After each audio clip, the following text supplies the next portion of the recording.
We must prepare ourselves. Then this is it. We do this for Gallus and for the Guild. He's here. And he hasn't seen us yet. Brynjolf, watch the door. Aye, lass. Nothing's getting by me. Climb down that ledge. See if you can... Carlia, when will you learn you can't get the drop on me?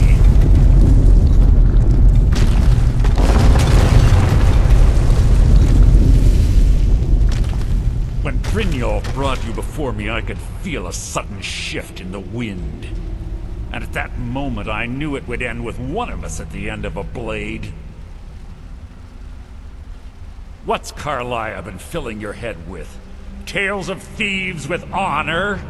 Oaths ripe with falsehoods and broken promises?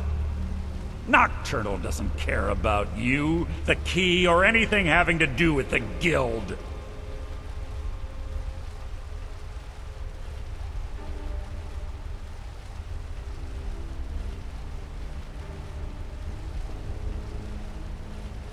Revenge, is it? Have you learned nothing from your time with us?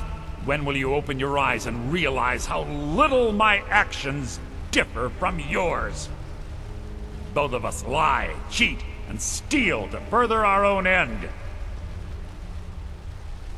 It's clear you'll never see the skeleton key as I do, as an instrument of limitless wealth. Instead, you've chosen to fall over your own foolish code. Then the die is cast, and once again my blade will taste nightingale blood. Carlia, I'll deal with you after I've ridden myself to your irksome companions. In the meantime, perhaps you and Brynjolf should get better acquainted.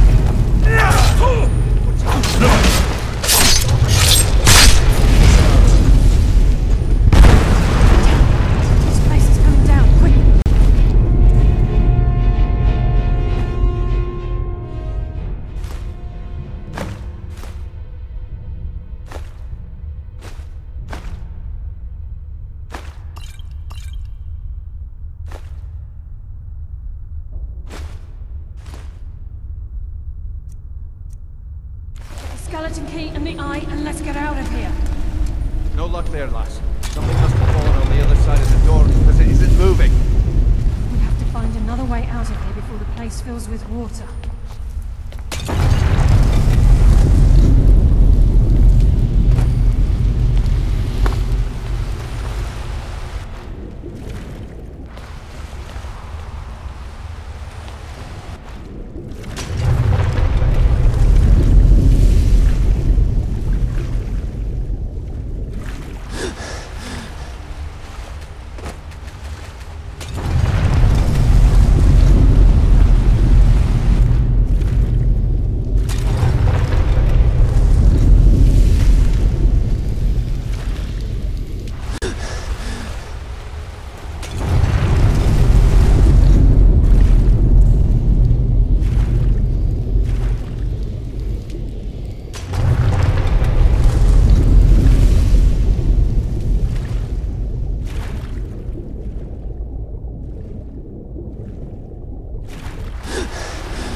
Sorry, lad. I've got important things to do. We'll speak another time. I can't believe it's over. 25 years in exile, and just like that, it's done. All that remains is to ensure the safe return of the skeleton key. I'm afraid it's not that simple. When the skeleton key was stolen from the Twilight Sepulchre, our access to the inner sanctum was removed. The only way to bring it back will be through the Pilgrim's Path. It wasn't created for the Nightingales. It was created to test those who wish to serve Nocturnal in other ways. As a consequence, I have no knowledge of what you'll be facing. Brynjolf is needed back at the Thieves' Guild to keep order while you're away. And I can't bear to face Nocturnal after my failure to protect the key. I'm afraid you'll have to face the end of your journey alone. Take this with you. I'm not certain if it will help within the walls of the Sepulchre, but I certainly don't need it as much as you. I've had this bow almost my entire life, and it's never let me down. I hope it brings you the same luck.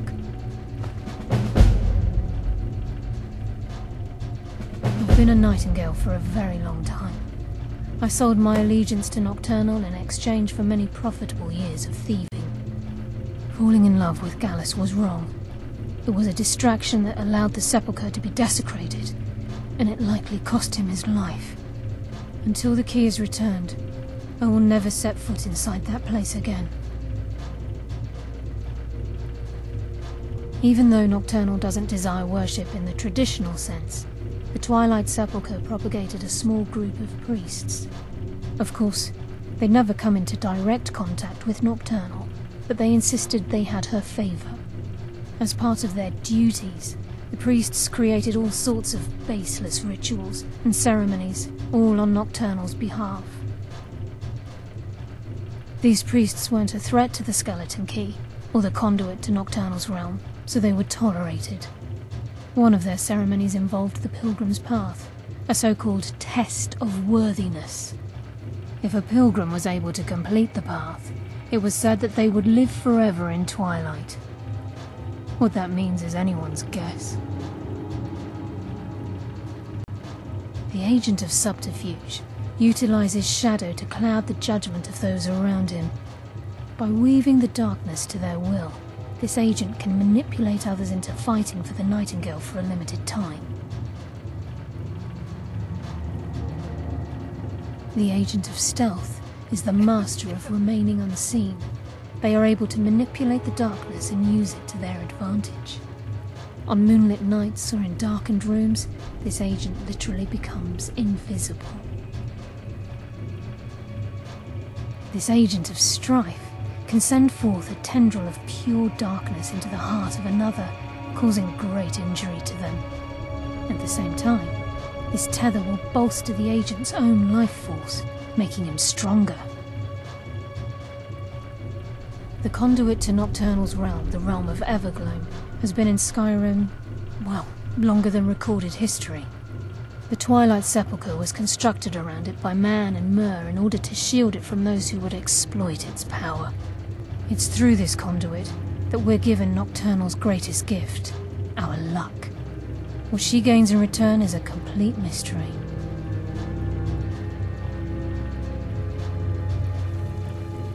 Yes, fellow Nightingale?